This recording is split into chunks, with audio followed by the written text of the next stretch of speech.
going to be to negotiate and possibly enforce. So I have one question for you, and if you had your druthers, whether this council could move forward with an official plan amendment for that area prior to the interim control bylaw expiring, or having a standoff agreement. Which one would you recommend to us would be the best course of action, in your opinion? Well, I think to negotiate a proper standstill agreement can be done, but I gather there's resistance. I haven't heard today that there's one in place. And the problem is, if you continue to negotiate and the ICBL expires, then where are you? So that's the problem. And that's why I think Susan was saying that a dual track process makes a lot of sense. I think it's worthwhile to continue to negotiate a standstill, and if you can get one, and hopefully with both of them, I think it would be important to get both the Minett and Cleveland's house. But if you can't get one or both, then you need to have a backup plan. Like, you need to be working on this, in my view anyway, on the official plan amendment, and either hopefully the Minett Steering Committee can get its work completed in time to keep the process going forward in the time frame that Mr. Pink had set out in his report at the last meeting. But if you can't, and there's another fallback which is also mentioned, you could probably pass an official plan amendment that govern key issues that hopefully aren't that controversial. Height restrictions, as you heard, density, maybe setback from the water, and a few things like that, and get yourself to a point where you could then move forward and update that with a more complete OPA down the road. But I just don't, I'm not confident that you'll get there on a standstill agreement, so that's why I think the dual track is important. Okay. Thank you. Councillor Kelly? Thank you. Through you and to Mr. Pearce, thank you very much. Are we going to be able to have a copy of your delegation? Yes, I just a few minutes before this meeting started, just a few minutes before 9, I emailed it to Cheryl Mortimer. Two comments, or one in particular. A very helpful list. I've had some experience with standstills myself. One thing that I would have added to that list, and I would like your input or feedback, is the right of essentially of refusal to the extent that the land is sold and the new assignee isn't up to our standards. Would that be an unusual provision that we get a first crack at saying, gee, that's not going to work? If it was a right of first refusal for the township to purchase the land? No, just a right to say, sorry, a right of approval on the assignee. Yeah. That, if you were a bank and you were looking at a lender trying to assign its situation, a bank would want that, right? They want to know who they're dealing with. And even in a takeover bid context, if somebody's purchased 15% of the shares of a company, and the company is saying, we're happy for you to be a large strategic shareholder, but we want to know who our 15% shareholder is, and if you sell, we would want to know who it is, because if it turned out to be a direct competitor that purchased that 15% block, that could be a disaster. If it were somebody that was looking for proprietary technology, that could be a disaster. So you do see consents included. In this context, it would be a little bit more unusual, and if you go to Mr. Goldhart, he might find it very cheeky that what are you doing? I can sell to whoever I want. Okay. And so I think that's... Well, helpful input. Thank you very much. Okay. Anyone else? Thank you. Thank you. Appreciate it. And just for a public's note, we are later on, I believe, in closed session, having some discussions regarding this. So, thank you. Okay. Susan, I think we're back at you for our your delegation regarding committee structure.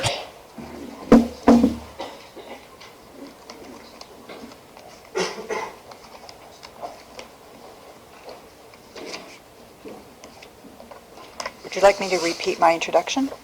Good.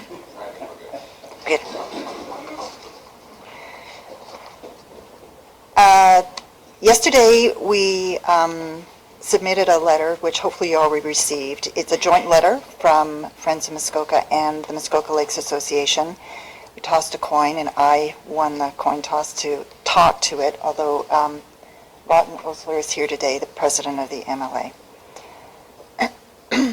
When Council approved changes to its committee structure in March, it agreed to review them after 6 months and consider the public's input. So the MLA and Friends have explained their thoughts on this new structure in the letter that we sent you yesterday, and we hope that these thoughts will help with your review. We've been monitoring the new committee structure since it was implemented in July. And based on what we've seen, both the MLA and Friends believe that this new structure has serious flaws.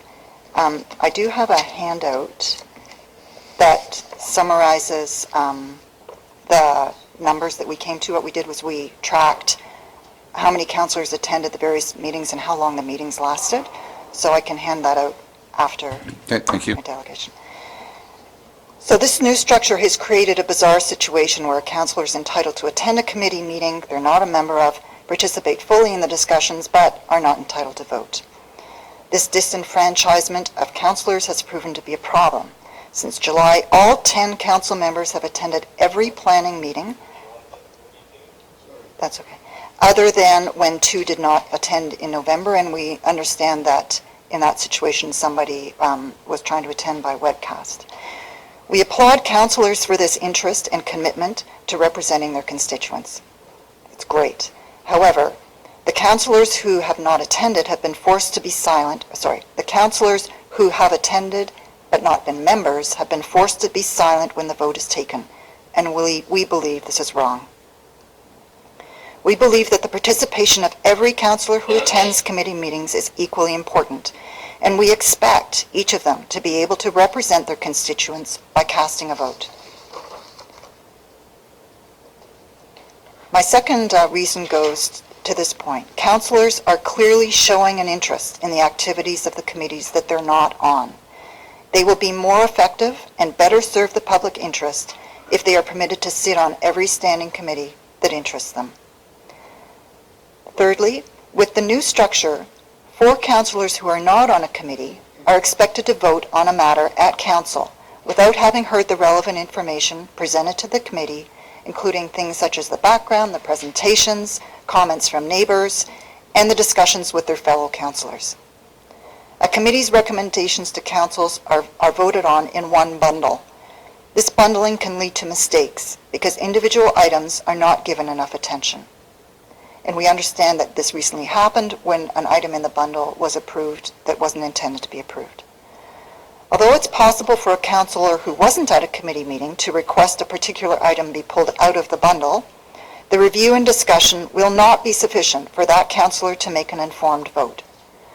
We expect this is the reason that so many councillors are attending the committee meetings that they're not members of. In a large council, such as the district, there is benefit to committees that specialize and streamline the review of issues. However, the downside is that the contribution and influence of elected officials who are not on a committee is diminished. With the district's large council, the benefit likely outweighs the cost. However, this council has only 10 members.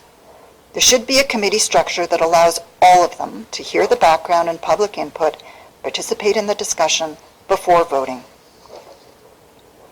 One of the goals put forward for the new committee structure was to reduce the amount of time councillors spend in meetings.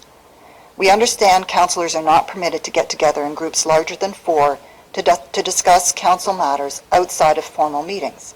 So, council and committee meetings are the only places where councillors are allowed to have meaningful discussions as a group.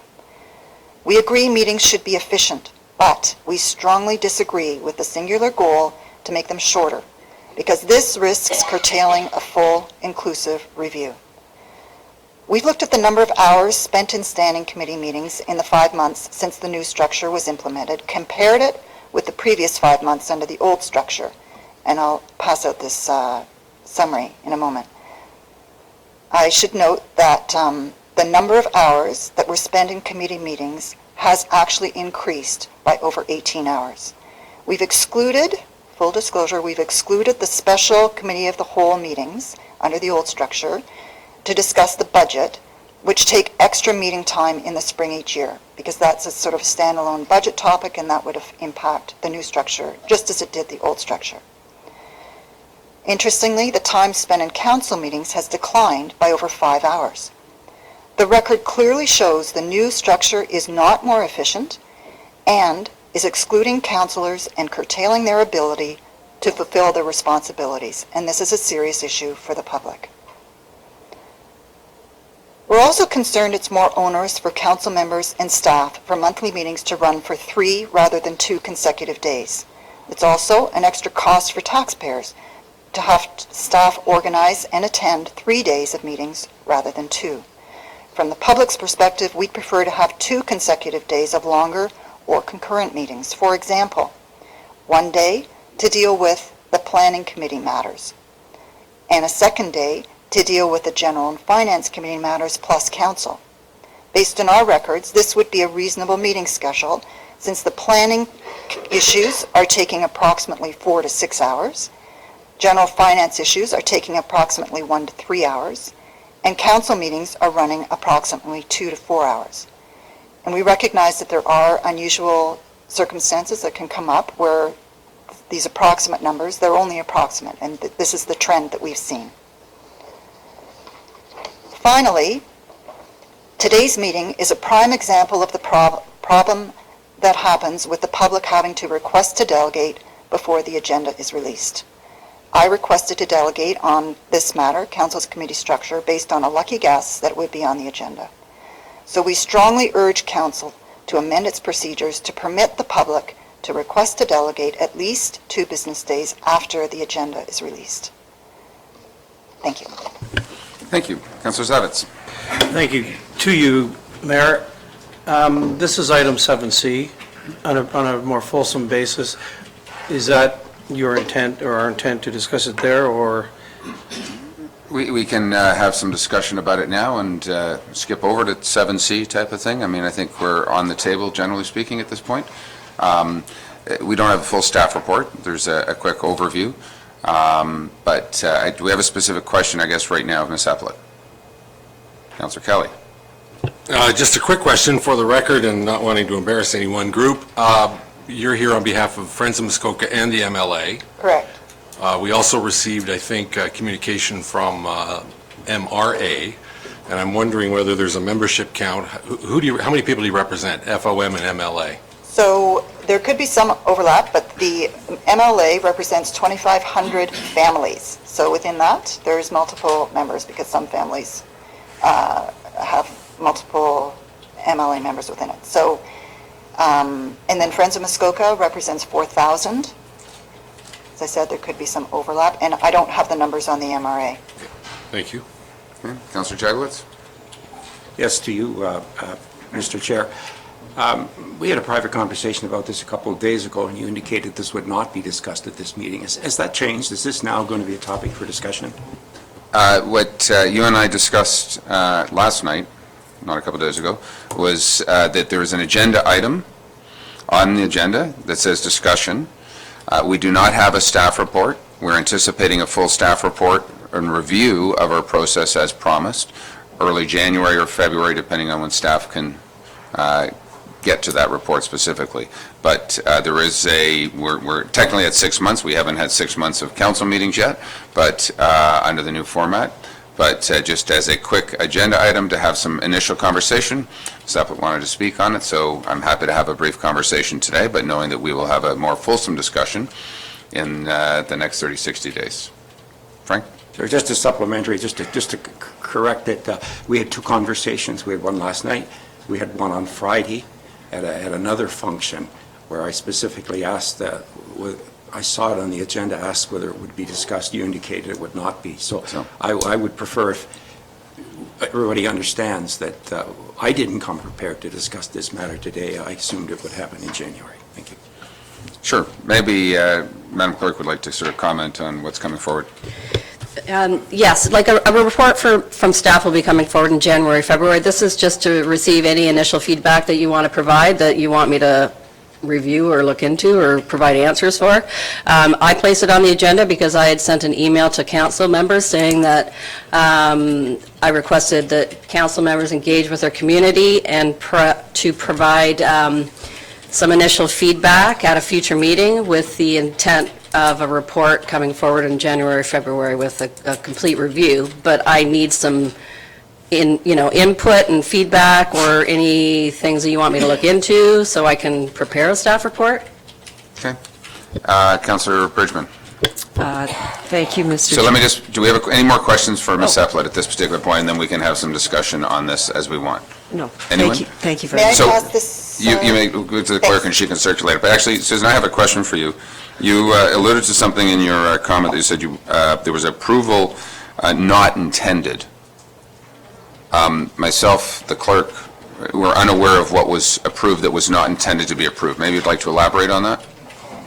I'd be happy to look into that. That's something I was told.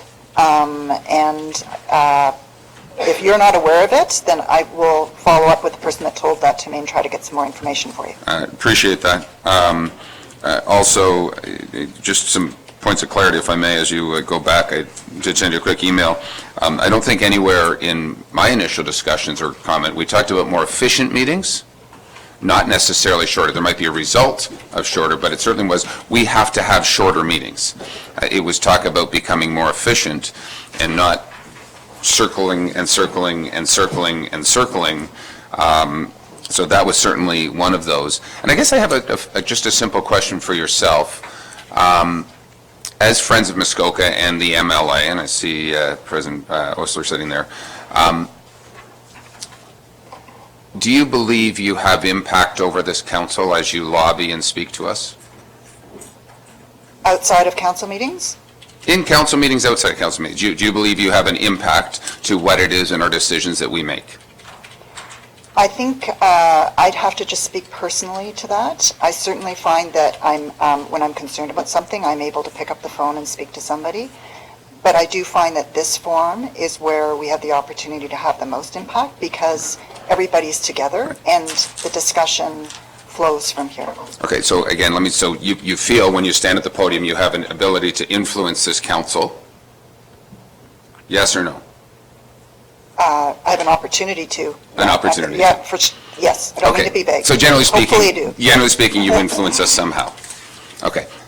Thank you. I appreciate that. And I guess my simple point is, you do influence council. So does the MRA. So does every member of the public. As they should. We Right. don't mean to have a special role. But you don't have a vote. Thank you. Correct. You do every 4 years. You do every 4. I had to just say that quickly. I'll go around quickly. Councillor Bridgman, Councillor Edwards. Thank you, through you, Your Worship. If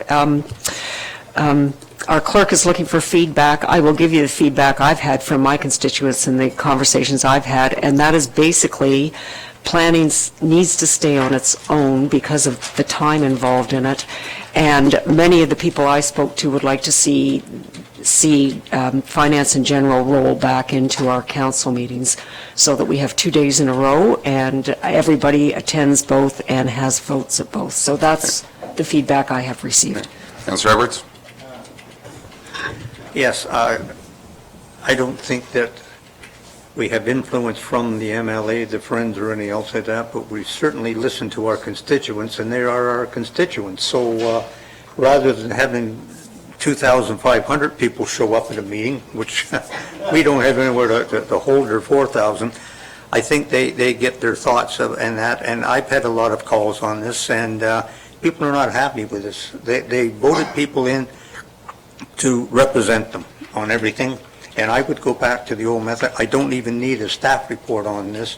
I think it's the constituents are saying, go back to what it was, and I would fully support that, and I think we should do that as soon as possible, and I don't think we should even wait till after January. It should be at the January meeting, we take a vote on this at the latest. Councillor Zavitz? I certainly echo, thank you through you, Chair, I certainly echo Councillor Edwards' comments. Certainly, I don't need a staff report. In fact, a staff report is from staff. What we need is a council report simply indicating what we think, and I can tell you what I think, and I'm happy to. I will not support any longer the committee structure here at the township. So I would certainly agree with Councillor Bridgman where we need to go back to a scenario where all of the councillors vote, have a vote. As I'm aware now, we can't even go, if you go to an alternate meeting to planning and I'm in general finance and they need to go to closed, I'm not entitled to go to closed any more than I am entitled to vote. So the point of the matter is that where I'm showing interest, I'm getting paid to go, I'm vested, I'm invested, and I'm heard, yet my commentary doesn't factor into the vote. And I think that's important, and that's where I stand. I'd like to see us vote on it right away. Councilman Zane? Any comments? I'm working my, if you want to make a comment now, if you're not, again, we have a discussion item on it right now. We do not have a resolution on the table.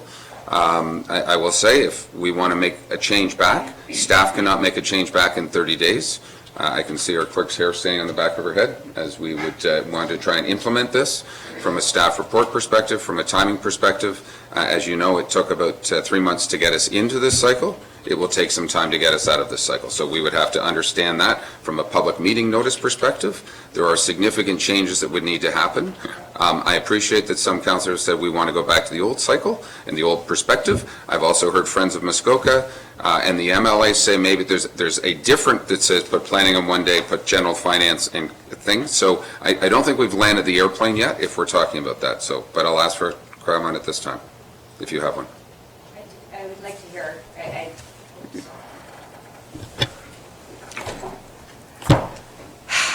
I don't like being at the kids' table.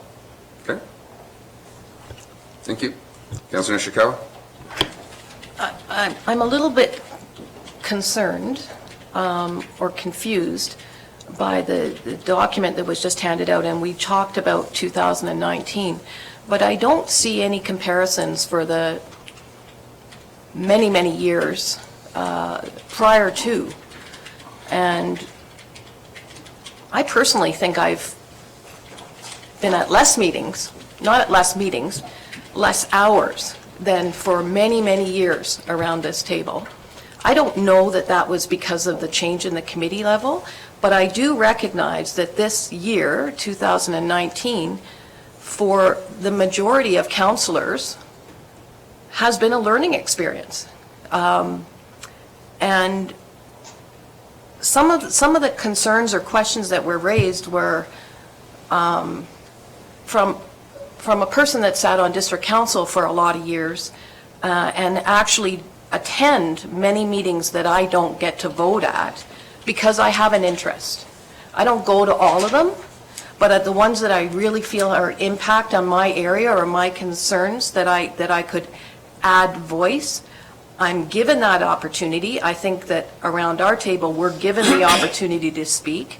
We're also able to vote when this comes up at council. So often what happens, you will see at district council, is that when others, most recently I will point out from the House Services Committee, a meeting that a vote was taken in October and was, it didn't get a favorable vote for some, so they brought it back to district council. They brought it back to the council meeting. So there's lots of opportunities if someone is really strong on being heard. But I also see the flaws that we have, and I think at most part, I don't like these kind of numbers being thrown at me that in fact, in a year that was really a learning curve for so many, including myself, and mostly that we haven't done our strategic plan yet. So in many ways, and I think I've mentioned this a lot of times, I'm not quite sure that our council knows the direction that we're all wanting to go in, and that if we actually had that done,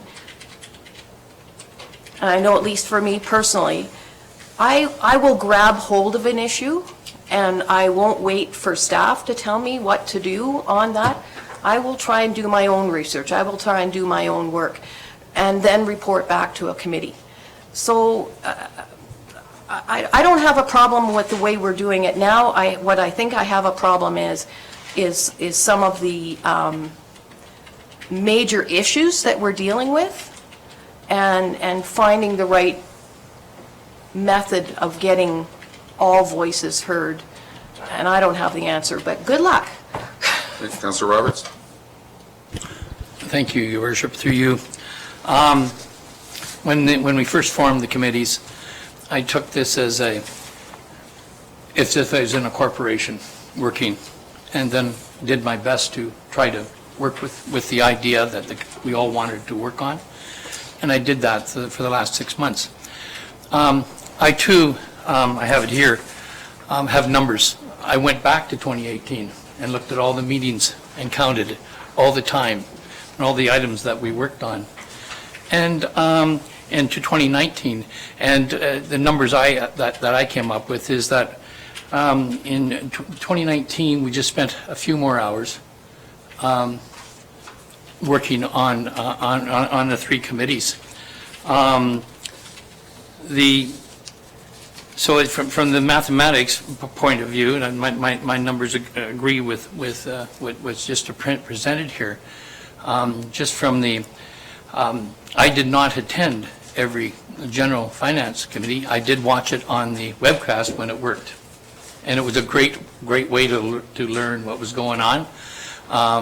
But I just kept my mouth shut, and I learned a lot by going through that. But I think I agree with the point that I was voted to represent everyone in my ward, and I should have input to every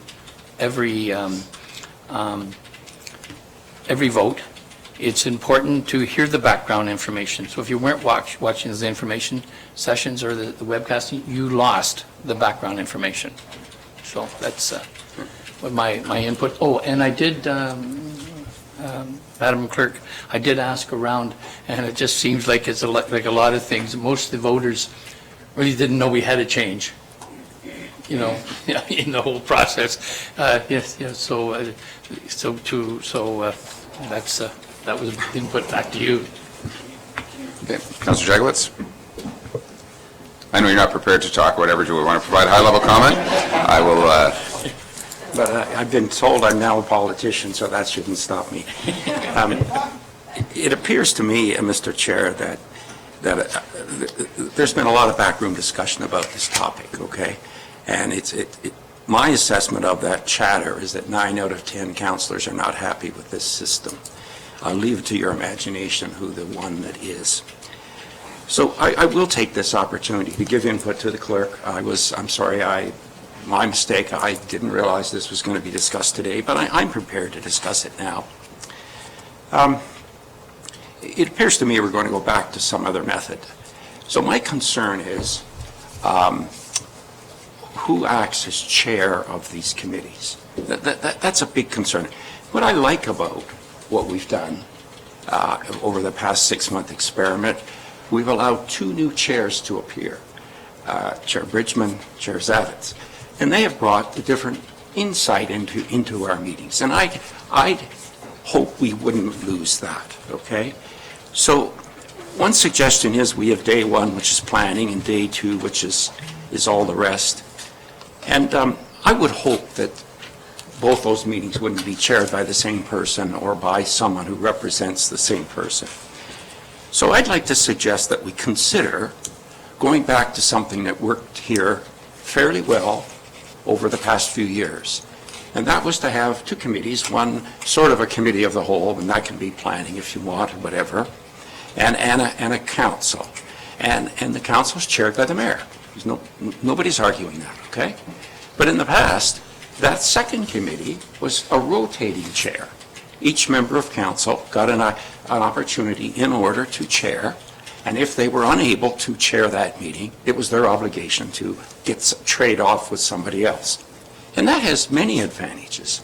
It allows a different perspective. It also allows new councillors an opportunity to be in a position of chair and understand what it is like to be on the other side, okay?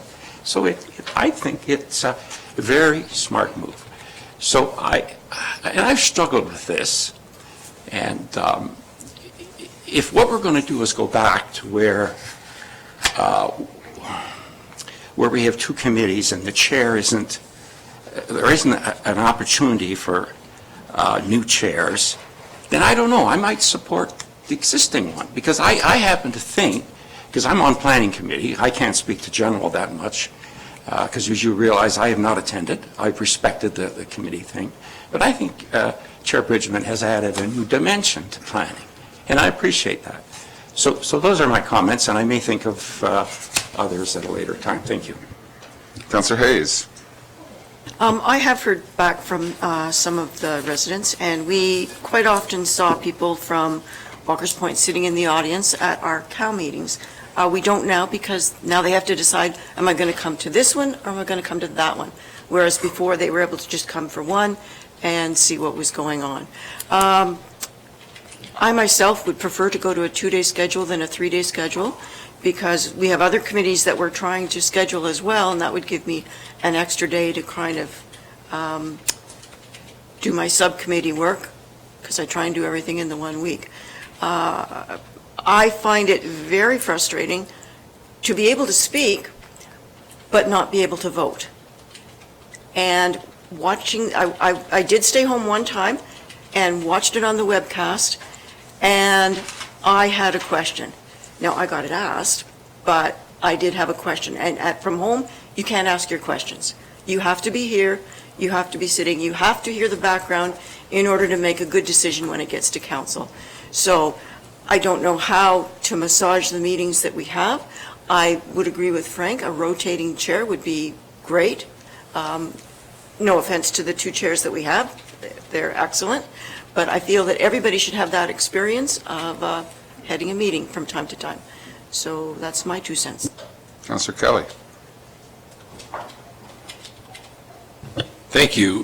Through you and ultimately to you, first I want to applaud your decision to go this way, because it's allowed some of the steam to vent off my head. So my comments will be a little more restrained maybe than they would have been 5 minutes ago. I want to go back to the question you asked Ms. Eplett, because I need clarification. I'm still relatively new here.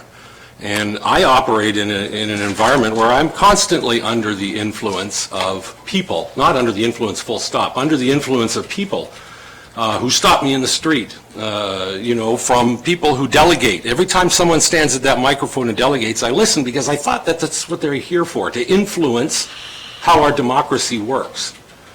I expect to hear from people who are pissed off or unsettled about things that we're doing or proposing to do, and I expect to listen and I expect to learn, and hopefully, ultimately, it influences me to make a better decision. And somehow the way that question was asked and the comment that you made at the end left me wondering if I'm the only one who stands in line with Lenore English every morning at the Foodland to buy my Globe and Mail and takes a 3-minute harangue about the condition of the roads on Mornis. I'm supposed to tell her, I'm not here to be influenced by you. We are all here to be influenced by everyone. And so I don't understand the nature of your question, and certainly the response about you don't have a vote. That leaves me cold. So I guess my question is, was there more? Did you have a follow-up, or was there more to that question than or am I just too tired because I didn't get much sleep? Maybe I'm reading too much into it. I'm happy to clarify that.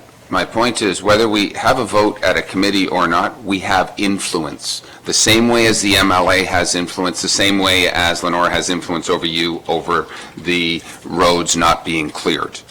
Everyone around this table, at every given time, has influence.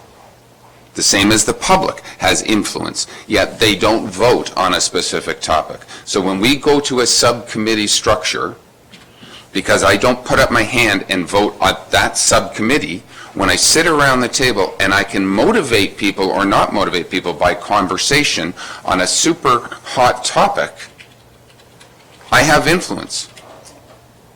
My final technical law vote comes at the council table. That was my point, Because if you read through Friends, where counselors are there, they're chatting away, and they don't have a vote. The vote actually is irrelevant, because our job, and what we do as effective politicians, in my opinion, is lobby one another to change their vote, not just to be my one vote. What we do when we provide resolutions of council to send to the province is to impact their decision at the province. I don't have a vote at the province. I don't sit around that table, but we lobby regularly. Sometimes we have some influence, sometimes we don't have some influence. I wish we had more at the end of the day. So I take everybody's comments, appreciative, and I'm thankful for that. I come back to the original goal of a change in committee structure was to become more effective and more efficient, to engage more with the public. I can take the Friends of Muskoka letter. They talk about, we want to delegate. Well, you never used to be able to delegate at council, and now any council, any public can walk on and have a 2-minute delegation on any item at any time. Stick up your hand, it's on the agenda, I can speak about it. We're coming to that part in the very next. Is there any public who want to speak on this topic? Never before has that happened. Interesting, over the last 5 months, only once has that happened. We listen, oh, I want more than 2 minutes, I want 5 minutes now. Like, okay, so I'll just park that for a moment here. The concept of a change in what we're doing is to deliver a better level of service to our constituents, to ensure that mistakes are not being made. One item got pulled from a general committee to a council for a tweak. Tells me the system's working. Councillor Jagowitz picked up on some stuff. We removed a couple paragraphs. His vote was heard, 100%. We do represent our constituents, whether or not we sit at a subcommittee or not. That's my opinion at this point. I will respect the will of council as we go forward, okay? But what we haven't heard is where our staff sit on this. You know, right now, we don't have, well, let's go to tomorrow from a planning committee perspective.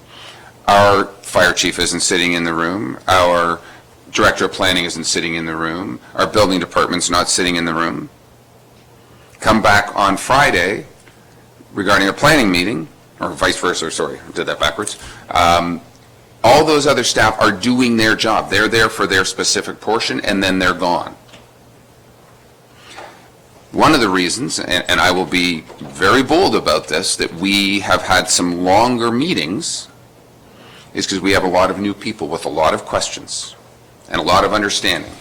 We sat in a planning meeting 2 months ago and spent an hour and a half talking about site plan approvals that had nothing to do with the topic at hand, but good education. And we've had a lot of good education going forward. The reality is, at this point, our staff will be coming back with their comments, and I encourage people to, if you want to go back to a cow system, then let's put that on the table, and we will try and manage our way through how we move this forward. I appreciate that some people have said it's all about planning. I will respectfully say, for 10 of us to sit around and debate whether a dock is an extra 2 feet longer or not has no material change in the future of Muskoka Lakes. What is a bigger issue is, as Councillor Kelly says, clearing the snow in front of someone's business who can't succeed in the wintertime because we piled a bunch of snow there, or making sure our financial health and where this municipality is actually going is a bigger overall strategy than working through all of these planning. Many other municipalities, we know this, delegate many issues of planning nature to staff. But we want to talk about them. So the reality is right now, our staff will be bringing back a report in January or February. And if you want, in between now and then, please feel free to send staff a concept. If you want to change this concept, then that's fine. At the end of the day, I will remind people, and I don't like doing this, but as mayor, it's my job to help lead. I'm going to take input, and we'll put things forward and move the structure forward. Ultimately, my goal is to ensure we deliver the best service for the public. If we're not delivering the service for the public, then you have my vote in whatever way it goes, and I will not change that. But I will also say, maybe we should change the committee structure to, this is the issue in Ward A, or this is, because you were elected in Ward A, B, or C by those people. Those are the people who elected you, and was very evident 4 years ago, 5 years ago, because Ward B and Ward C did not elect a mayor to save Bala Falls. So I don't want to go down there. We all have an opinion. I respect everyone around this table. And I respect your opinions around this table. I don't think, and we've heard comments about Councillor Zavitz and Councillor Bridgman about chairing a meeting. It takes time to become a good chair. No question. As we rotate, again, I get in, oh, now I'm out of it for 10 months, and then maybe I'm back. That's a possibility. I'm open to suggestions, but as someone who's sat around here for 9 years, Councillor Nishikawa, who's sat around here for more than nine, okay, as to how to effectively manage the affair of this business in a committee of the whole structure on one day of meetings, all the real stuff, the finance, the roads, everything else gets pushed aside, and by the end of the day, we're not dealing with it. That has been very, very evident, and we're still not dealing with it necessarily. There's a lot more that we can do. So, bottom line is we're going to move on from this topic today, and we're actually going to take a break, and then staff will be coming back with this for more fulsome discussion. I encourage council to send emails and have conversations with staff. Okay, we're going to take a break for 10 minutes. That's not right. That's not right, Phil. Thank you.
Sorry.